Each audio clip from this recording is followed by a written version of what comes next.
Good morning all. आज हम discuss करने जा रहे हैं regulation of gene expression. Okay, हम जानते हैं कि जीन क्या होता है, राइट, और जीन का एक्सप्रेशन क्या होता है। जीन वो पार्ट होता है डीएनए का, मान लेते हैं ये एक डीएनए है, ये इसका एक छोटा सा पार्ट है, और ये जो पार्ट है जिसको कि हम लोग जीन कह रहे हैं, ये क्या कर रहा है, खुद को एक्सप्रेस कर रहा है। ओके, खुद को एक्सप्रेस कैसे करता है, इसके पास जो भी इंफॉर्मेशन है ये फाइनली प्रोटीन्स के फॉर्म में बाहर आता है, राइट। प्रोटीन्स के फॉर्म में ये बाहर आएगा और जो ये प्रोटीन्स बनेंगे वो साइटोप्लाज्म में बनेंगे, राइबोसोम के पास जाके बनेंगे। ओके, सबसे पहले ये जो जीन है, इस जीन से क्या बनेगा, सबसे पहले बन जाएगा एक mRNA। ओके, क्योंकि ये हम डीएनए के बारे में बात कर रहे हैं, ये डीएनए से सबसे पहले बनेगा mRNA और mRNA से फाइनली बन जाएगा प्रोटीन। तो ये जो जीन है अपने आप को एक्सप्रेस करके प्रोटीन बनाया है। तो हम लोग अब ये देखने वाले हैं कि ये जो जीन से प्रोटीन बनने का ये मैकेनिज़्म है, इसमें किस तरह से रेगुलेशन हो रहा है, राइट। अब रेगुलेशन की ज़रूरत क्या है, सबसे इम्पॉर्टेंट क्वेश्चन ये आता है। तो रेगुलेशन हमें इसीलिए चाहिए क्योंकि हमें हर टाइम तो कोई प्रोटीन चाहिए नहीं होगा, राइट। प्रोटीन्स क्या होते हैं, आइदर ये एंजाइम्स हो सकते हैं, कुछ हार्मोन्स हो सकते हैं। ओके, तो ये सब जो भी मॉलिक्यूल्स हैं, तो ये हमें हमारे सेल में हर वक्त चाहिए नहीं होता है। कोई पर्टिकुलर पॉइंट होता है जब हमें एक पर्टिकुलर एंजाइम की ज़रूरत होती है। अब भाई ऐसा तो नहीं है कि हमें क्या करना है, लैक्टोज़ को डिग्रेड करना होगा, राइट। अगर हमें लैक्टोज़ को डिग्रेड करना है तो जब लैक्टोज सेल के अंदर आएगा तब जाके ही तो ये इस एंजाइम की ज़रूरत होगी जो इसको डिग्रेड करके ग्लूकोज एंड गैलेक्टोज में कन्वर्ट करेगा, राइट। अगर सेल में लैक्टोज़ ही नहीं है तो हमें इस पर्टिकुलर एंजाइम की ज़रूरत ही नहीं पड़ेगी। तो इसका जो ये रेगुलेशन का प्रोसेस है, अभी हम लोग यही डिस्कशन करने वाले हैं कि जीन का जो एक्सप्रेशन हो गया, जो प्रोटीन बनने का ये जो मैकेनिज़्म है, ये किस तरह से किस किस पॉइंट पे रेगुलेट हो रहा है और कैसे प्रोकैरियोट्स और यूकैरियोट्स दोनों में डिफरेंटली ये रेगुलेट हो रहा है। ओके, तो सबसे पहले आपके एनसीईआरटी में कुछ पॉइंट्स दिए हुए हैं रेगुलेशन इन यूकैरियोट्स के बारे में। तो यहाँ पे यूकैरियोट्स की जगह पे कुछ हम लोग ये भी मतलब इसमें से कुछ पॉइंट्स ऐसे भी हैं जो कि प्रोकैरियोटिक रेगुलेशन में भी यूज़ होते हैं। तो हम लोग यहाँ पे सबसे पहले कुछ पॉइंट्स डिस्कस कर लेते हैं यूकैरियोट्स में किस तरह से रेगुलेट होता है। अब हम लोग ये जानते हैं कि यूकैरियोट्स का जो जीन है ना, यूकैरियोट्स का जो जीन होगा और उसका जो जीन एक्सप्रेशन का मैकेनिज्म है, मतलब डीएनए से एमआरएनए बनना और एमआरएनए से प्रोटीन का फॉर्मेशन होना, ये थोड़ा सा कॉम्प्लेक्स होता है। कॉम्प्लेक्स क्यों होता है, क्योंकि ये जो डीएनए से एमआरएनए बनता है, एमआरएनए के पास बोथ इंट्रॉन्स होते हैं एंड एक्सॉन्स होते हैं। हम जानते हैं कि जो इंट्रॉन्स होते हैं वो इंटरवेनिंग सीक्वेंसेस होते हैं और जो एक्सॉन्स होते हैं वो काम वाले सीक्वेंसेस होते हैं। इनको हम रखते हैं और इंट्रॉन्स जो होते हैं उनको रिमूव कर दिया जाता है, राइट। तो एक तरह से ये जो ट्रांसक्रिप्शन हुआ, मतलब डीएनए से आरएनए बना, एमआरएनए बना, राइट, तो उस लेवल पे भी तो हम लोग उसे कंट्रोल कर सकते हैं। अब वो कैसे करें, अगर हमें कोई पर्टिकुलर एंजाइम या फिर कोई पर्टिकुलर प्रोटीन हमें चाहिए ही नहीं होगा उस पर्टिकुलर टाइम पे, तो क्या हम लोग उसे रेगुलेट नहीं कर सकते कि अब हमें नहीं चाहिए वो पर्टिकुलर प्रोटीन, तो उसको हम लोग अभी नहीं बनाते हैं, मतलब उस पर्टिकुलर जीन से एमआरएनए का फॉर्मेशन नहीं करते हैं। ये भी हो सकता है एक पॉइंट, राइट। तो ये जो पॉइंट होता है इसको क्या बोला जाता है, फॉर्मेशन ऑफ प्राइमरी ट्रांसक्रिप्ट के लेवल पे रेगुलेशन, जीन का रेगुलेशन। अब वो क्यों बोला गया, क्योंकि हम लोग जानते हैं प्राइमरी ट्रांसक्रिप्ट किसे बोलते हैं, जो हेटेरो न्यूक्लियर आरएनए होता है, एचएनआरएनए। अब एचएनआरएनए क्या होता है ये आप सब जानते हो, वो पर्टिकुलर आरएनए जो डीएनए से, ये मान लेते हैं डीएनए का स्ट्रैंड है, डीएनए से इमीडिएटली जो एमआरएनए बना होता है वो कैसा होता है, हेटेरो न्यूक्लियर आरएनए होता है। जो हम यूकैरियोट्स के बारे में बात करें तो वो हेटेरो न्यूक्लियर आरएनए क्यों बोलते हैं, क्योंकि उसके पास इंट्रॉन्स भी होते हैं और एक्सॉन्स भी होते हैं, दो अलग अलग चीज़ें होती हैं, इसलिए उसको हेटेरो न्यूक्लियर आरएनए बोला जाता है। तो इसको और क्या बोलते हैं, प्राइमरी ट्रांसक्रिप्ट भी बोलते हैं। प्राइमरी ट्रांसक्रिप्ट इसीलिए बोलते हैं क्योंकि डीएनए से वो इमीडिएटली आया होता है, राइट, प्राइमरी ट्रांसक्रिप्ट। तो इस लेवल पे ये जो डीएनए से एमआरएनए बना, इस लेवल पे भी हम लोग रेगुलेट कर सकते हैं। वो कैसे करें? अब मान लो हमें किसी चीज़ की ज़रूरत है नहीं, कोई पर्टिकुलर प्रोटीन की ज़रूरत नहीं है, तो क्या करेंगे? आरएनए पॉलीमरेज को, इसको सिंथेसिस, इसको ट्रांसक्राइब करने से ही हम लोग रोक देंगे, राइट। तो ये क्या होगा? ये सिंथेसिस ही नहीं होगा। और जब इस पर्टिकुलर प्रोटीन की ज़रूरत होगी तब क्या करेंगे हम लोग? इस पर्टिकुलर स्टार्ट साइट में आरएनए पॉलीमरेज का जो एक्टिविटी है उसको एनहांस कर देंगे और उसको थोड़ा ज़्यादा कर देंगे। तो क्या होगा? वो जल्दी जल्दी से आरएनए का सिंथेसिस करने लगेगा, राइट। इस तरह से हम लोग इसे प्राइमरी ट्रांसक्रिप्ट लेवल पे भी इसको हम रेगुलेट कर सकते हैं। सेकंड क्या है? Processing level. अब देखो, अब अगर हमारे पास ये एमआरएनए बन गया, एमआरएनए कहाँ पे बनेगा? न्यूक्लियस के अंदर बनेगा। यूकैरियोट्स के बारे में बात कर रहे हैं, राइट। ये हो गया हमारा न्यूक्लियस सेल के अंदर और यहाँ पे मान लो एमआरएनए बन चुका है। तो एमआरएनए बनने के बाद भी हमें अगर उसके बाद भी रेगुलेट करना हो उसे, तो भी हम प्रोसेसिंग लेवल पे रेगुलेट कर सकते हैं। प्रोसेसिंग लेवल क्या होता है? स्प्लाइसिंग होता है, राइट। स्प्लाइसिंग का मैकेनिज्म है, इंट्रॉन्स को हमें रिमूव करना है, एक्सॉन्स को हमें जोड़ना है और उसके बाद 3 प्राइम एंड पे एडिशन करना है, पॉलीएडेनाइल टेल, ओके। 5 प्राइम पे क्या करना है? हमें एक कैप लगाना है। तो वो सारा जो प्रोसेस है वो कौन सा प्रोसेस है? वो प्रोसेसिंग लेवल है। तो उस प्रोसेसिंग लेवल पे भी हम लोग उससे रेगुलेट कर सकते हैं। और अगर हमें मतलब डीएनए आरएनए तो बन चुका है, बनने के बाद उस लेवल पे अगर हमें उसको डिग्रेड करना है तो भी हम लोग डिग्रेड कर सकते हैं। उसके बाद और कहाँ उसे रेगुलेट कर सकते हैं? अब मान लो प्रोसेसिंग भी हो गया। अब प्रोसेसिंग होने के बाद क्या होता है? इस न्यूक्लियस से बाहर आ जाता है एमआरएनए। कहाँ? साइटोप्लाज्म में आ जाएगा। साइटोप्लाज्म में जो राइबोसोम्स प्रेजेंट होंगे, राइबोसोम्स के पास आएगा ये। तो अगर यहाँ तक भी प्राइमरी प्रोसेसिंग लेवल तक भी अगर रेगुलेट नहीं हुआ तो इसके बाद कहाँ पे रेगुलेट करेंगे? इसको बाहर भेजते टाइम, ओके। अब मान लो इसको बाहर नहीं भेजना है हमें, तो क्या करना है? इसको इसके अंदर ही डिग्रेड करना है। अंदर ही डिग्रेड कर दो या फिर इसको बाहर पोर से भेजना ही बंद कर दो। तो वो भी तो एक तरह का रेगुलेशन हुआ, ओके। उसके बाद और क्या है? Translation level. ट्रांसलेशन लेवल क्या होता है? जो एमआरएनए से प्रोटीन का सिंथेसिस होगा, राइट। तो ये जो एमआरएनए से प्रोटीन का सिंथेसिस हुआ तब भी क्या कर सकते हैं? हम लोग उसे रेगुलेट कर सकते हैं। अब वो रेगुलेशन कैसे होता है? आइदर हम साइटोप्लाज्म में उस पर्टिकुलर एमआरएनए को डिग्रेड कर दें या फिर क्या करें? उसका प्रोटीन सिंथेसिस बंद कर दें, उस पर कोई दूसरा मैकेनिज्म यूज़ करें। तो ये जो ट्रांसक्रिप्शनल ये जितने भी रेगुलेशन अभी हमने देखा, ये सारे के सारे हायर स्टडीज़ में अच्छे से दिए गए हैं। तो अभी इसके बारे में ज़्यादा सोचने की ज़रूरत नहीं है, ओके। तो जो भी है हमारे सिलेबस में अभी प्रोकैरियोट्स के बारे में दिया है, तो हम ज़्यादा से ज़्यादा प्रोकैरियोट्स पे फोकस करेंगे कि वो किस तरह से अपना जीन एक्सप्रेशन है उसको रेगुलेट करते हैं। हमने यूकैरियोट्स में ये चारों पॉइंट्स देखे।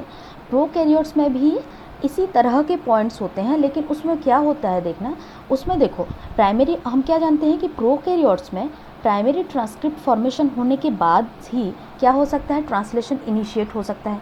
क्यों? क्योंकि उनका जो एमआरएनए होता है वो तो हेटेरोन्यूक्लियर नहीं होता, राइट। उनका जो एमआरएनए होगा प्रोकैरियोट्स का, उसमें सिर्फ और सिर्फ एक्सॉन्स पाए जाते हैं, ओके। क्यों? ये सारे के सारे सिर्फ और सिर्फ फंक्शनल यूनिट्स होते हैं। यूकैरियोट्स थोड़े कॉम्प्लेक्स होते हैं, इसी वजह से उनके पास इंट्रॉन्स प्लस एक्सॉन्स दोनों पाए जाते हैं। लेकिन हम लोग अगर प्रोकैरियोट्स के बारे में देखें तो ट्रांसक्रिप्शनल लेवल पे जो मॉडिफिकेशन है, ट्रांसक्रिप्शनल लेवल पे जो भी कंट्रोल होता है प्राइमरी ट्रांसक्रिप्ट फॉर्मेशन में, वो क्या होता है? प्राइमरी ट्रांसक्रिप्ट का फॉर्मेशन जो होगा, मतलब एमआरएनए का फॉर्मेशन, ओके, उसमें उस टाइम पे जो रेगुलेशन होता है वो काफ़ी इम्पॉर्टेंट हो जाता है। और बाकी जितने भी हम लोग यूकैरियोट्स में देखे रेगुलेशन, जैसे कि स्प्लाइसिंग के लेवल पे, हम लोग जानते हैं कि प्रोकैरियोट्स में स्प्लाइसिंग तो होगा नहीं। क्यों? क्योंकि उसमें सिर्फ और सिर्फ एक्सॉन्स होते हैं, ओके। तो ये पॉइंट तो जाएगा इसमें। उसके बाद transport of mRNA from nucleus to cytoplasm. Prokaryotes में क्या होगा? उसमें कोई न्यूक्लियस होता ही नहीं है, तो कोई न्यूक्लियर पोर भी नहीं होगा, राइट। उसमें क्या होता है? एक न्यूक्लियर रीजन प्रेजेंट होता है और उस न्यूक्लियर रीजन में उस टाइम पे क्या होता है? ट्रांसक्रिप्शन और translation most of the time क्या होता है? वो साइमल्टेनियसली होता है, ओके। तो ये भी गया। उसके बाद ट्रांसलेशन लेवल। ट्रांसलेशन लेवल पे कुछ रेगुलेशन हम लोग कर सकते हैं, लेकिन मोस्टली जो रेगुलेशन होते हैं प्रोकैरियोट्स में वो कैसे होते हैं, ट्रांसक्रिप्शनल लेवल पे रेगुलेशन होते हैं। और अगर हम स्पेसिफिकली बात करें तो ट्रांसक्रिप्शनल लेवल पे भी जो ट्रांसक्रिप्शन का इनिशिएशन स्टेप है, ओके, ट्रांसक्रिप्शन इनिशिएशन का जो स्टेप होगा उसमें हम लोग मोस्टली इसको रेगुलेट करते हैं। अब ट्रांसक्रिप्शन इनिशिएशन अगर आप लोगों को याद हो तो उसमें क्या होता था, सबसे पहले प्रोमोटर का रिकॉग्निशन होता था। प्रोमोटर रिकॉग्निशन कौन करता था, एक सिग्मा फैक्टर करता था, राइट, जो कि आरएनए पॉलीमरेज से ये बाइंड होता था, ओके, इस तरह का था, हमने थोड़ा सा देखा था। आरएनए पॉलीमरेज था, इसके साथ अगर सिग्मा फैक्टर जुड़ गया तो ये क्या काम करता था, प्रोमोटर को रिकॉग्नाइज करता था, ओके। हम लोग देख रहे हैं ट्रांसक्रिप्शन इनिशिएशन के लेवल पे किस तरह से प्रोकैरियोट में रेगुलेशन हो सकता है। तो ये अगर सिग्मा फैक्टर जुड़ा, इसको मान लो अब ये रिकॉग्नाइज कर लिया इस पर्टिकुलर प्रोमोटर को, तो इसके बाद क्या होगा, इस पर्टिकुलर पॉइंट ऑफ टाइम पे आइदर इसको आरएनए पॉलीमरेज को आगे सिंथेसिस करना है कि नहीं करना है, उस पे हम लोगों को रेगुलेशन करना होगा। इसमें ध्यान देने वाली बात ये है कि यहाँ पे क्या लिखा हुआ है, देखना, control of rate of transcriptional initiation, rate लिखा हुआ है। रेट का मतलब आइदर फास्ट हो सकता है या फिर स्लो हो सकता है। तो इसमें क्या होगा, आरएनए पॉलीमरेज आइदर तेज़ी से इसका ट्रांसक्रिप्शन करेगा, इसके बाद जो भी हमारे पास स्ट्रक्चरल जीन होगा, या फिर बिल्कुल नहीं करेगा, या फिर क्या हो सकता है ये स्लो ट्रांसक्रिप्शन करे, ओके। तो इसके लिए क्या है कि हम लोग ये भी जानते हैं कि जो प्रोकैरियोट्स होते हैं उनके पास पॉलीसिस्ट्रोनिक mRNAs और पॉलीसिस्ट्रोनिक जीन जो है वो पाया जाता है।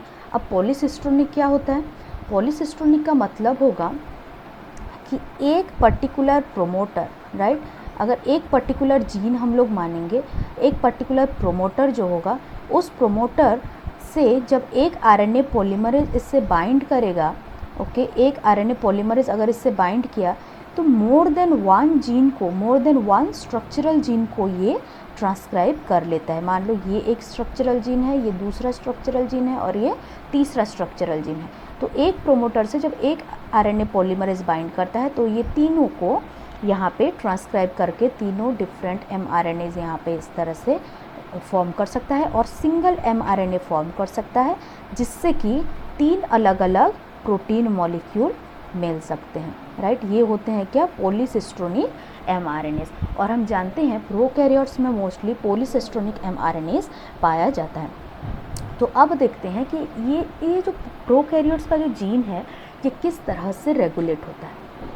यहाँ पे एनसीईआरटी में एक एग्जांपल दिया है प्रोकैरियोटिक जीन रेगुलेशन के लिए, लैक ओपेरॉन, ओके। इसको ध्यान से समझना है, ये बोर्ड के लिए बहुत इम्पॉर्टेंट है, तो इसको बहुत अच्छे से हमें समझना है। 2 साइंटिस्ट थे, जैकब एंड मोनर्ड, जिन्होंने कि लैक ओपेरॉन को डिस्क्राइब किया था, उसको एक्सप्लेन किया था। तो ये होता क्या है, सबसे पहले देखते हैं लैक क्या होता है। लैक जो टर्म है वो लैक्टोज से लिया गया है, ओके, ये जो टर्म है ये लैक्टोज से लिया गया है। और ओपेरॉन जो टर्म है ये ओपेरा से लिया गया था। और हम जानते हैं ओपेरा क्या होता है, उसमें क्या है, ओपेरा में क्या होता है कि बहुत सारे लोग मिलके एक पर्टिकुलर प्ले को मतलब कर रहे होते हैं, राइट। तो इसमें लैक ओपेरॉन, इसमें क्या मतलब है ओपेरा का, मतलब ओपेरॉन का इसमें क्या मतलब है कि बहुत सारे रेगुलेटरी यूनिट्स जो होंगे, है ना, एक पर्टिकुलर प्रोसेस को ये रेगुलेट करते हैं। अब आगे चल के इससे अच्छे से समझ में आ जाएगा। तो ये जो लैक ओपेरॉन है ये बैक्टीरियाज में पाए जाते हैं। यहाँ पे जो एग्जांपल लिया गया है वो लिया गया है ई कोली का एग्जांपल, ओके। तो इसमें क्या होगा, नाम से क्या पता चल रहा है, लैक्टोज, मतलब ये जो पर्टिकुलर सेगमेंट होगा डीएनए का, तो किसका रेगुलेशन कर रहा होगा, लैक्टोज मेटाबॉलिज्म का रेगुलेशन किए कर रहा होगा। मेटाबॉलिज्म मतलब क्या है, अब लैक्टोज का काम क्या होगा भाई बैक्टीरियल सेल में, ये भी क्वेश्चन आता है। तो ये क्या करता है लैक्टोज, हम जानते हैं कि लैक्टोज जब डिग्रेड होगा तो ये क्या फॉर्मेशन करेगा, ग्लूकोज प्लस गैलेक्टोज। और जो ई कोली सेल होते हैं या फिर कोई भी बैक्टीरियल सेल के बारे में अगर बात करें तो इसका जो एनर्जी सोर्स होता है ना, इसका जो एनर्जी सोर्स होता है वो क्या होता है, प्राइमरी एनर्जी सोर्स तो ग्लूकोज ही होता है। अगर हम इसको कल्चर कर रहे हैं ई कोली का, कल्चर कैसे करते हैं हम जानते हैं ऑलरेडी, एक पेट्री डिश लिया जाता है, उसमें एक मीडियम लेते हैं और उसमें बैक्टीरियल सेल को ग्रो कराते हैं।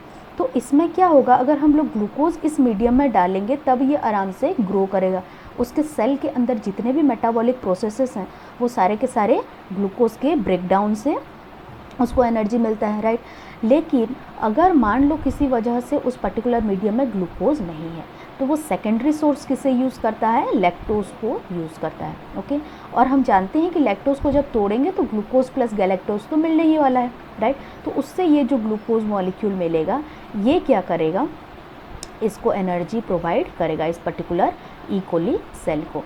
तो अब समझ में आ गया होगा कि लैक ओपेरॉन क्यों बोला जाता है, इसका क्या फंक्शन है। लैक ओपेरॉन का मतलब एक particular segment of gene, okay, जो कि लैक्टोज मैकेनिज्म और लैक्टोज मेटाबॉलिज्म के लिए यूज़ होता है, उसको किस तरह से हम लोग रेगुलेट करते हैं। बैक्टीरियल सेल में लैक ओपेरॉन की तरह और भी कई सारे ओपेरॉन मिलते हैं और भी कई सारे एमिनो एसिड्स का मेटाबॉलिज्म के लिए, कई सारे प्रोटीन्स के मेटाबॉलिज्म के लिए इस तरह से होते हैं। 2 एग्जाम्पल यहाँ पे दिया गया है, एनसीईआरटी में और भी कई सारे एग्जाम्पल्स हैं। एक एग्जाम्पल है टीआरपी और ट्रिप ओपेरॉन बोला जाता है इसको। ये किससे रिप्रेजेंट करता है, ट्रिप्टोफैन, ओके। और ट्रिप्टोफैन क्या होता है, एक्चुअली एक एमिनो एसिड होता है। हम लोग जानते हैं कि हमारे सेल में 20 एमिनो एसिड नेचुरली प्रेजेंट होते हैं और ये सारे 20 एमिनो एसिड आपस में क्या करते हैं, प्रोटीन का फॉर्मेशन करते हैं। और दूसरा ओपेरॉन क्या एग्जांपल दिया गया है, HIS, हिस क्या ये सिग्निफाई करता है, हिस्टिडीन, ओके। हिस्टिडीन भी एक एमिनो एसिड है। तो नाम से क्या पता चल रहा है, ये जो ट्रिप ओपेरॉन होगा ये डेफिनेटली ट्रिप्टोफैन एमिनो एसिड का जो मेटाबॉलिज्म होगा उसको कंट्रोल कर रहा होगा, राइट। कब उस पर्टिकुलर जीन मतलब ट्रांसक्राइब होगा उससे रेगुलेट कर रहा होगा। तो हिस ओपेरॉन क्या कर रहा होगा इस पर्टिकुलर सेल में, वो हिस्टिडीन का जो मेटाबॉलिज्म है उसको वो रेगुलेट कर रहा होगा, ओके। यहाँ पे एक छोटा सा डेफिनेशन दिया हुआ है, इसको चाहो तो इसे मेमोराइज़ कर लेना। वैसे तो कोई ज़रूरत पड़ेगा नहीं क्योंकि इस पर्टिकुलर टॉपिक से कॉन्सेप्चुअल क्वेश्चन ज़्यादा आते हैं और ये डेफिनेशन वाले क्वेश्चन नहीं आते, ओके। यहाँ पे दिया हुआ है, देखो, it is a unit made up of linked genes और cluster of genes. Linked genes क्यों बोल रहे हैं ये आगे चल के समझ में आ जाएगा अच्छे से, ओके। लिंक्ड जीन्स और cluster of genes under control of a single promoter. यहाँ पे इससे पहले मैंने बताया था कि एक पर्टिकुलर प्रोमोटर जो होता है वो क्या कर रहा होगा, काफ़ी सारे जो स्ट्रक्चरल जीन्स होते हैं उसको ये रेगुलेट कर रहा होगा। ये जिससे ये काफ़ी सारे जो हैं इसी को ये क्या बोला है, क्लस्टर ऑफ जीन बोला है। समझ में आया। तो इसी तरह से क्या होगा, ये पॉलीसिस्ट्रोनिक जो जीन प्रेजेंट होंगे उसको ये रेगुलेट करेगा। यहाँ पे अगर एग्जांपल में देखें तो इसमें क्या है, देखो 1 2 3 4 4 पर्टिकुलर सेगमेंट प्रेजेंट है जो कि 4 पर्टिकुलर अलग अलग प्रोटीन्स को ये कोड कर रहे होंगे। तो इसमें से क्या होगा, एक पर्टिकुलर mRNA बाहर आएगा और इस mRNA से 4 डिफरेंट प्रोटीन मॉलिक्यूल्स यहाँ पे जनरेट होंगे, ओके। सिलेबस में सिर्फ और सिर्फ लैक ओपेरॉन के बारे में दिया हुआ है तो हम सिर्फ और सिर्फ उसी पे फोकस करेंगे। बाकी ट्रिप्टोफैन ओपेरॉन भी होते हैं, हिस्टिडीन ओपेरॉन भी होते हैं, ये सारे के सारे हायर स्टडीज़ में आप लोगों को देखने को मिलेगा। तो ये है, यहाँ पे जो ये डायग्राम प्रेजेंट है ये एक्चुअली क्या है, डीएनए का एक पर्टिकुलर सेगमेंट है।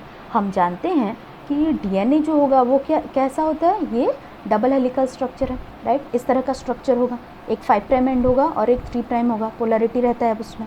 तो ये जो सेगमेंट है, अब मान लेते हैं यहाँ से यहाँ तक जो है ये लैक ओपेरॉन को रिप्रेजेंट कर रहा है और ये जो पर्टिकुलर सेगमेंट है मैंने इसी को क्या किया है, एनलार्ज कर दिया है, ओके। हम जानते हैं कि अगर एक पर्टिकुलर डीएनए है और कोई जीन है तो उसके पास क्या होगा, एक प्रोमोटर डेफिनेटली प्रेजेंट होगा। प्रोमोटर का काम क्या होता है, उसको आरएनए पॉलीमरेज वहाँ पे क्या करेगा, उसको रिकॉग्नाइज करेगा और उसके बाद उस पर्टिकुलर प्रोमोटर रीजन को रिकॉग्नाइज करने के बाद क्या करेगा, आरएनए पॉलीमरेज आगे इस तरह से ट्रांसक्रिप्शन करता चलेगा, ओके। उसके बाद देखना इस पर्टिकुलर जीन में, ओके, इस पर्टिकुलर जीन में क्या क्या प्रेजेंट है देखते हैं। प्रोमोटर से पहले एक कुछ सेगमेंट होता है, मतलब कुछ न्यूक्लियोटाइड बेसेस होंगे। यहाँ पे एक्चुअली क्या है, ये न्यूक्लियोटाइड बेस ही तो है ना। जैसे कि हम लोग डीएनए के बारे में बात कर रहे हैं तो ATGC, ये चारों जो न्यूक्लियोटाइड सीक्वेंसेस होंगे यही यहाँ पे प्रेजेंट होंगे अलग अलग कॉम्बिनेशंस में, राइट। तो ये जो आई पोर्शन है इसे क्या बोलते हैं, आई।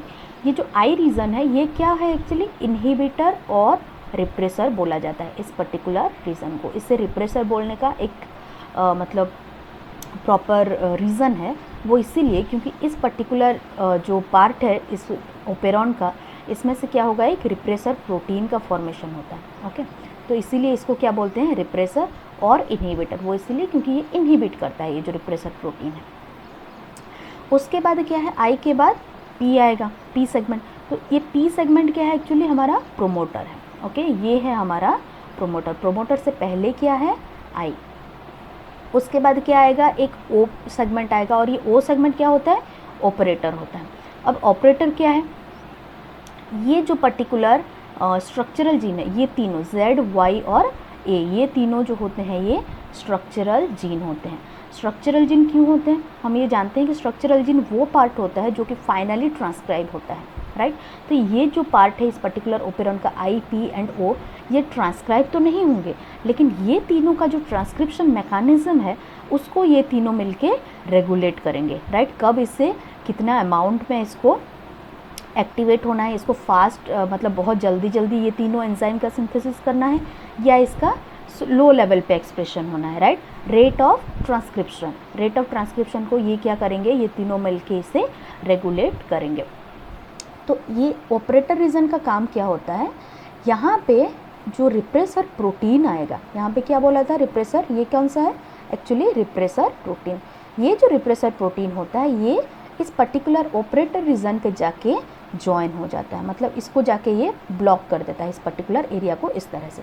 अगर इसे ऐसे ब्लॉक कर दिया तो हम क्या जानते हैं कि जो आरएनए पॉलीमरेज होता है वो प्रोमोटर को रिकॉग्नाइज करेगा, राइट।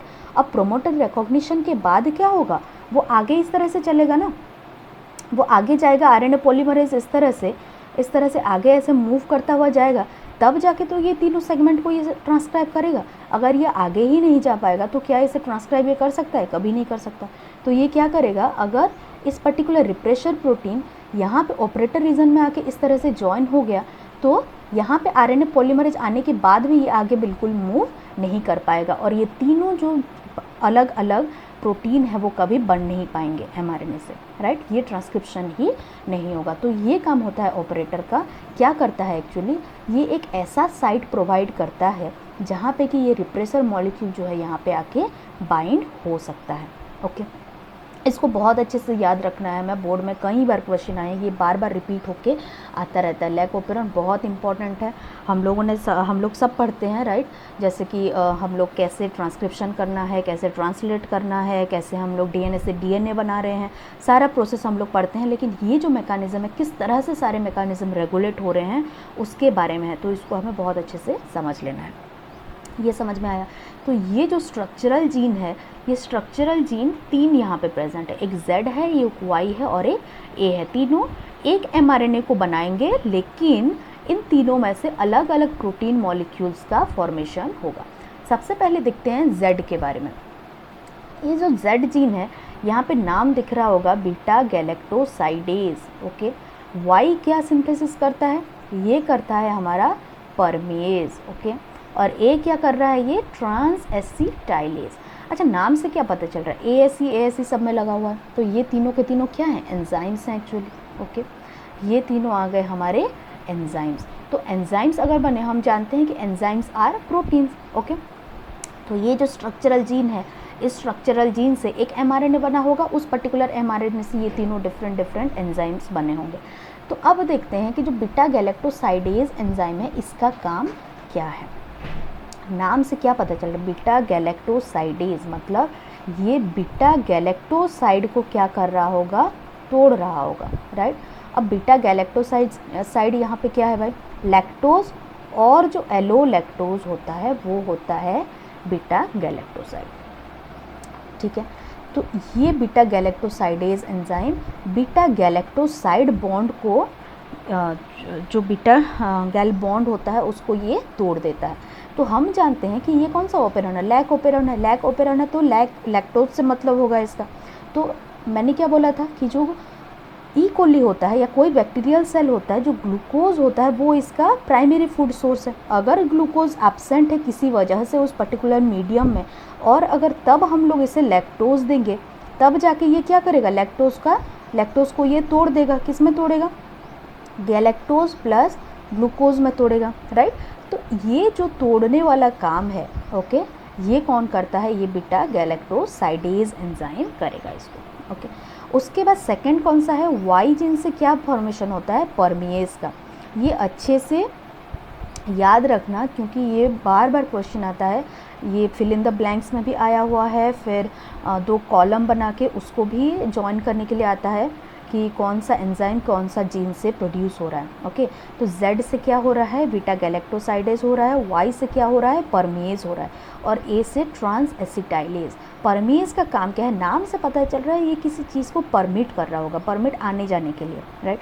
तो अब अगर हम मान लेते हैं कि ये ई कोली का सेल है, यहाँ पे ये न्यूक्लियोइड रीजन है, यहाँ पे इसका DNA प्रेजेंट है, अंदर बहुत सारे मॉलिक्यूल्स प्रेजेंट हैं। तो अगर बाहर इस तरह से लैक्टोज प्रेजेंट है, राइट, ये मैं इस तरह से लैक्टोज बना रही हूँ, लेकिन लैक्टोज अंदर जाने के लिए यहाँ पे जो भी चैनल्स होंगे, जो पोर्स होंगे, उसको तो इसको अंदर लेके जाना होगा।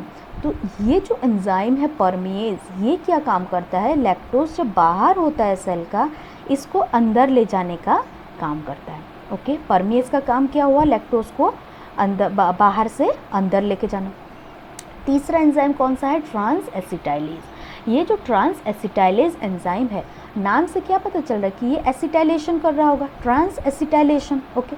ये ट्रांस एसिटाइलेशन कहाँ पे होगा, एक्चुअली जो लैक्टोज है वो अंदर तो चला जाएगा, ओके, उसके बाद लेकिन लैक्टोज को हम यूज़ नहीं कर सकते, लैक्टोज से हमें क्या बनाना होगा, एलो लैक्टोज, ओके।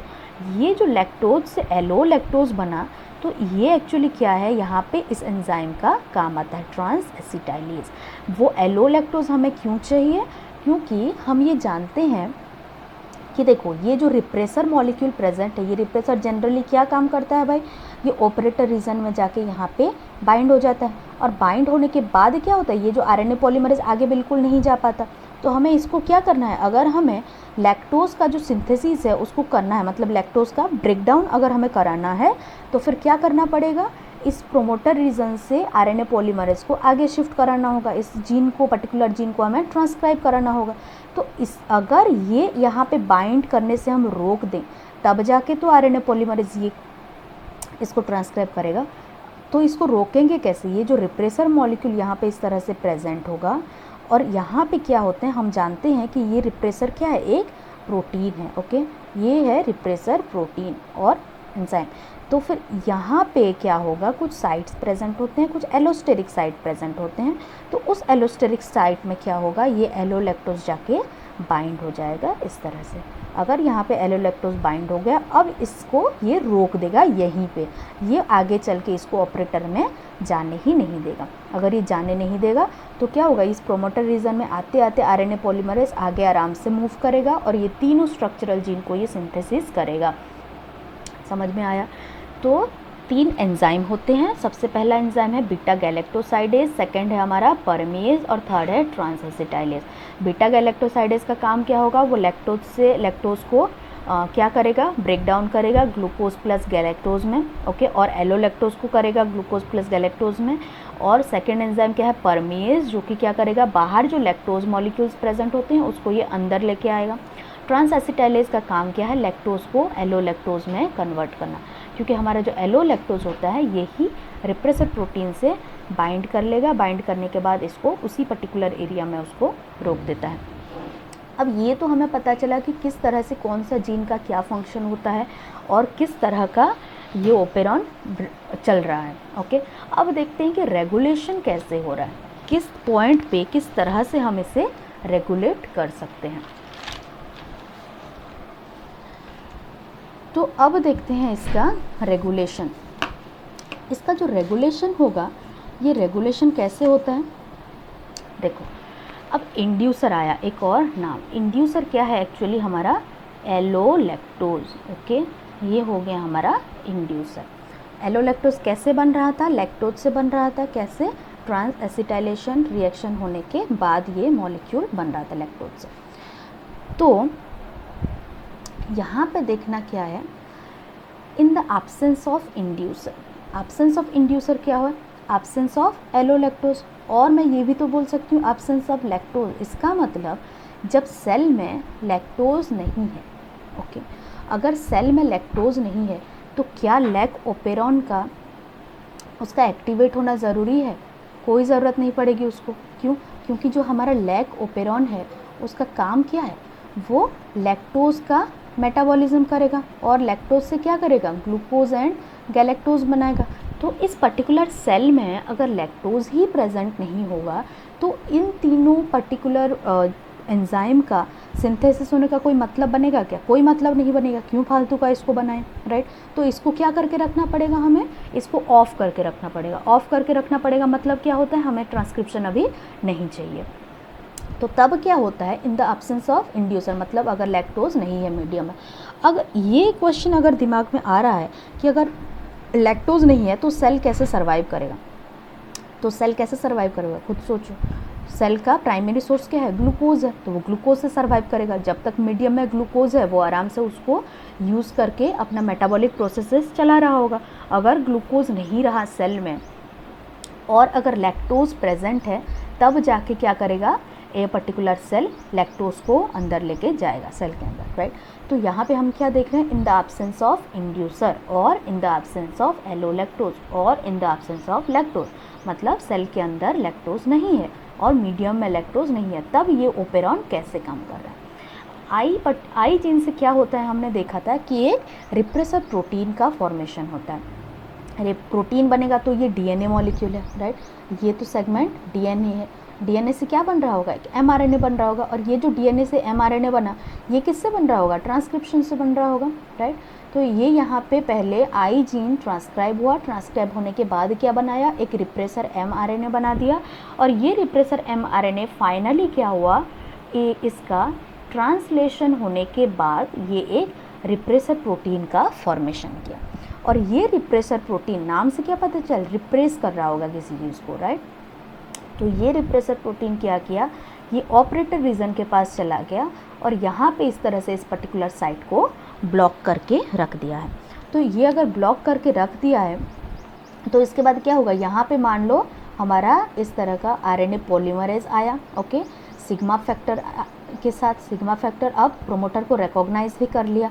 रिकॉग्निशन के बाद क्या होगा, इसको आगे बढ़ जाना चाहिए, राइट? क्योंकि हमें इन तीनों जीन का सिंथेसिस करना है। लेकिन यहाँ पे इस पर्टिकुलर एरिया तो ब्लॉक्ड है, तो अगर ये ब्लॉकेज है यहाँ पे तो ये आगे नहीं जा पाएगा और यहाँ पे कोई ट्रांसक्रिप्शन नहीं होगा। अगर नो ट्रांसक्रिप्शन तो नो ट्रांसलेशन, कोई ट्रांसलेशन भी नहीं होने वाला है अभी, राइट? उसके बाद क्या है, सेकेंड में क्या हो रहा है, देखो ध्यान से, यहाँ पे in the presence of inducer, अगर इंड्यूसर प्रेजेंट है, इंड्यूसर मतलब लैक्टोज और एलोलैक्टोज, ओके, लैक्टोज और एलोलैक्टोज। एक्चुअली जो एलोलैक्टोज होता है वही इंड्यूसर होता है, ये ध्यान रखना है, ये याद रखना है हमें। लैक्टोज कभी भी इंड्यूसर नहीं होता, लेकिन मैं इसीलिए लिख रही हूँ क्योंकि लैक्टोज जो है फाइनली कन्वर्ट होगा एलोलैक्टोज में, तो उसको, ताकि आप लोग ज़्यादा कंफ्यूज ना हो, इसी वजह से यहाँ पे लिखा गया है। तो इंड्यूसर अगर प्रेजेंट है तब क्या होता है, देखना, इंड्यूसर प्रेजेंट है इसका मतलब क्या है। अब मान लेते हैं यहाँ पे इकोली सेल है, ओके, यहाँ पे इसका genetic material nucleoid region present है, इसके अंदर अब इस पर्टिकुलर मीडियम में क्या हो गया, ग्लूकोज अब नहीं रहा और सेल के अंदर ग्लूकोज ख़त्म हो गया भाई, अब ग्लूकोज बिल्कुल भी नहीं है। लेकिन ग्लूकोज नहीं है, लेकिन लैक्टोज यहाँ पे बहुत सारे प्रेजेंट हैं। अब क्या करेगा ये सेल, इस पर्टिकुलर लैक्टोज मॉलिक्यूल को अब सेल के अंदर लेके जाएगा, राइट? क्यों? क्योंकि इसको ज़िंदा रहने के लिए एनर्जी सोर्स तो चाहिए, ओके, एनर्जी सोर्स चाहिए, और वो एनर्जी की तरह किसको यूज़ करता है, हमेशा ग्लूकोज को यूज़ करता है। तो ये लैक्टोज को अंदर लेके जाएगा, लैक्टोज को तोड़ेगा, ग्लूकोज बनाएगा और ग्लूकोज को यूज़ करेगा। तो अब क्या हो गया, अगर लैक्टोज को अंदर लेके जाना है तो कौन सा एंजाइम चाहिए बताओ, अभी हमें चाहिए परमीएस, राइट? ये एंजाइम हमें चाहिए, ये क्या काम करता है, लैक्टोज को अंदर लेके जाता है। लेकिन सोचने वाली बात ये है कि अगर ये ओपेरॉन ऑफ है, ओके, ये ओपेरॉन अगर ऑफ है, क्यों? क्योंकि अभी तक तो ये ग्लूकोज से काम चला रहा था ना, अगर ये अभी तक ग्लूकोज से काम चला रहा था तो ये लैक ओपेरॉन तो बंद था। अगर लैक ओपेरॉन बंद था तो परमीएस एंजाइम का सिंथेसिस हो पाएगा क्या, नहीं हो पाएगा ना। लेकिन हमें लैक्टोज को अंदर लेके जाने के लिए तो परमीएस चाहिए, यहाँ पे एक इम्पॉर्टेंट कॉन्सेप्ट आ जाता है कि ये जो सिंथेसिस है, मतलब ये लैक ओपेरॉन का ये तीनों एंजाइम का जो सिंथेसिस है, ये हमेशा सेल में चलता रहता है, कॉन्स्टिट्यूटिवली चलता है। ओके, ये चलता रहेगा लेकिन बहुत लो अमाउंट में, बहुत ही कम अमाउंट में चलता रहेगा। और वो क्यों चलेगा? क्योंकि अगर ग्लूकोज ख़त्म हो गया तो फिर हमें परमीज एंजाइम चाहिए इस पर्टिकुलर लैक्टोज को अंदर लेके जाने के लिए। और परमीज एंजाइम तो तब आएगा ना सेल में जब हमें ये वाई जीन का जब ट्रांसक्रिप्शन और ट्रांसलेशन होगा, राइट। तो ये यहाँ पे क्या होता है, एक चीज़ एनसीईआरटी में लिखा हुआ है कि यहाँ पे परमीज एंजाइम जो होता है वो सेल में बहुत कम अमाउंट में प्रेजेंट होता है, ये याद रखना है। ओके, यहाँ पे बहुत ज़्यादा कन्फ्यूज़न हो जाता है स्टूडेंट्स को, क्योंकि यहाँ पे जो हमारा रेगुलेशन का प्रोसेस एनसीईआरटी में भी दिया है, इसमें नो ट्रांसक्रिप्शन डायरेक्टली लिख दिया है। लेकिन एक्चुअली क्या होता है, आप लोग हायर लेवल पे जाके इसको पढ़ोगे कि जो नो ट्रांसक्रिप्शन लिखा है इसके भी कई सारे होते हैं। मतलब यहाँ पे हम लोग एक्चुअली क्या देखें ना, rate of regulation, right. Rate of regulation का मतलब क्या है, जो रेगुलेशन हो रहा है उसका रेट को रेगुलेट कर रहे हैं हम लोग, कम ज़्यादा वो कर रहे हैं। तो यहाँ पे जो आरएनए पॉलीमरेज है, प्रोमोटर्स जो होते हैं वो दो तरह के हो सकते हैं, कुछ वीक प्रोमोटर्स होते हैं, कुछ स्ट्रॉन्ग प्रोमोटर्स होते हैं। अगर वीक प्रोमोटर से हमारा आरएनए पॉलीमरेज जो है वो बाइंड कर जाता है तो बहुत स्लोली इसका ट्रांसक्रिप्शन होता है, बहुत कम अमाउंट में ये ट्रांसक्राइब होते हैं और बहुत कम अमाउंट में इस पर्टिकुलर सेल में बीटा गैलेक्टोसाइडेज, परमीएज और ट्रांसएसिटाइलेज रहता है। तो आपके लेवल पे वो बहुत ज़्यादा कॉम्प्लिकेटेड हो जाएगा, इसी वजह से उसको नहीं दिया है। लेकिन एनसीईआरटी में एक सेंटेंस लिख दिया है कि कुछ अमाउंट में परमीज एंजाइम जो है वो सेल में हमेशा प्रेजेंट होते हैं। इसका मतलब क्या होगा कि ये जो ओपेरॉन है ये थोड़ा बहुत चल रहा होगा। ओके, तो इसको थोड़ा सा याद रख लेना, बस इसी कॉन्सेप्ट को समझने के लिए याद रखना। बाकी आपके एग्जामिनेशन में जो आएगा वो हमेशा इसी से आता है, नो ट्रांसक्रिप्शन, यही लिखना पड़ेगा। ओके, यही पर्टिकुलर चीज़ जो समझाता है इसी को लिखना पड़ेगा। लेकिन थोड़ा सा हायर वर्जन इसका एक सेंटेंस के लिए दे दिया है, इसीलिए मैंने इसको समझा दिया कि दो तरह के प्रोमोटर्स मिलेंगे इसमें, एक तो स्ट्रॉन्ग होंगे और कुछ वीक प्रोमोटर्स होंगे। अगर वीक से बाइंड करता है तो नॉर्मली इसमें से कम सिंथेसिस होता है, इसके आगे जो भी जीन प्रेजेंट होगा। ओके, तो अब हमने क्या सीखा कि जो परमीज एंजाइम है वो सेल में थोड़ा बहुत डेफिनेटली प्रेजेंट होंगे। अगर ये सेल में थोड़ा बहुत प्रेजेंट है तो ये क्या काम करेगा, लैक्टोज को ये अंदर लेके चला जाएगा। ओके, सेल के अंदर जाएगा ये लैक्टोज जाने के बाद अब क्या होता है, ओके, लैक्टोज से सबसे पहले हमें क्या बनाना पड़ेगा, इंड्यूसर बनाना पड़ेगा। क्यों भाई, हमें इंड्यूसर की क्यों ज़रूरत है, क्योंकि अब तो ग्लूकोज है नहीं, हमें लैक्टोज से काम चलाना है तो लैक्टोज को तोड़ना पड़ेगा।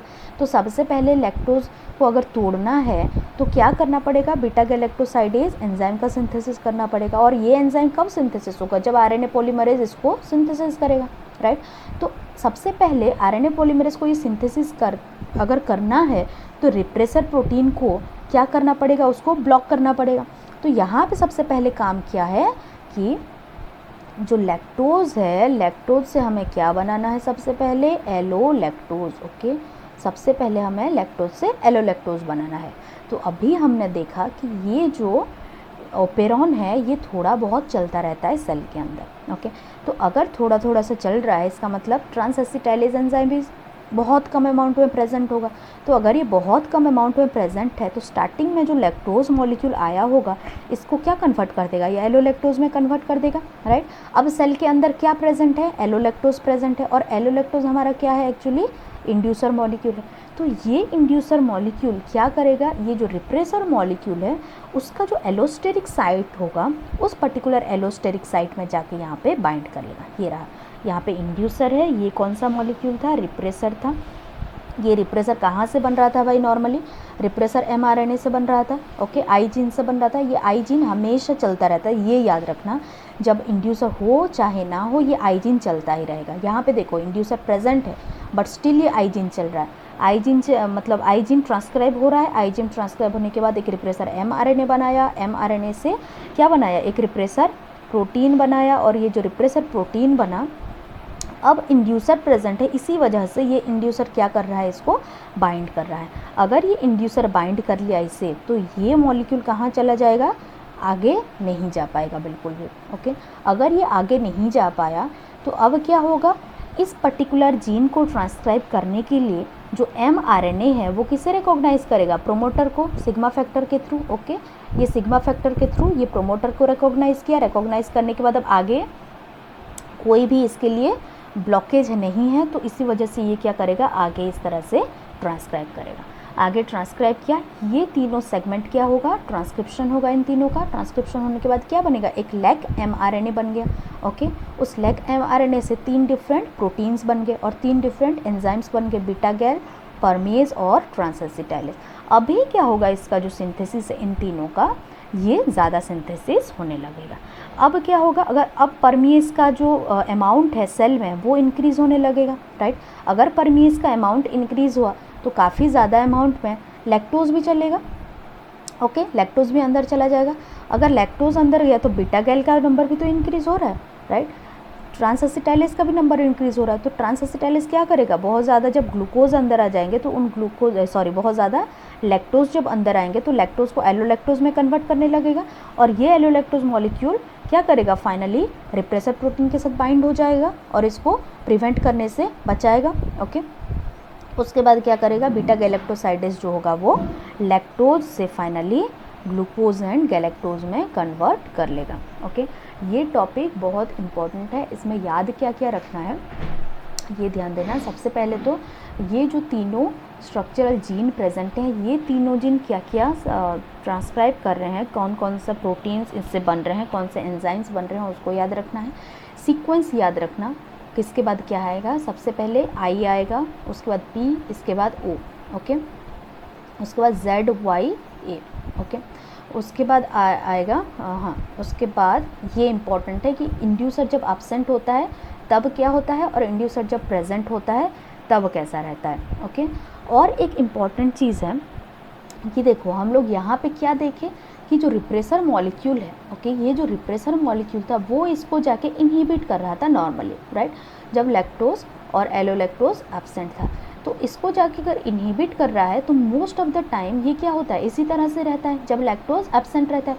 तो इसको क्या बोला जाता है, ये negative regulation of lag operon. Okay, और एक होता है पॉजिटिव रेगुलेशन जो कि हमारे सिलेबस से बाहर है, हायर क्लासेस में वो है positive regulation of lag operon, जो कि ग्लूकोज करते हैं और कई सारे अलग अलग AMP मॉलिक्यूल्स हैं, वो सारे के सारे इसका रेगुलेशन करते हैं। ये आपके सिलेबस में है नहीं तो इसको जानने की ज़रूरत नहीं है, बस इतना याद रखना है कि ये जो रेगुलेशन अभी हमने पढ़ा ये इसका नेगेटिव रेगुलेशन है, और इस तरह का एक पॉजिटिव रेगुलेशन भी पाया जाता है इस लैग ओपेरॉन को इसका रेगुलेशन करने के लिए।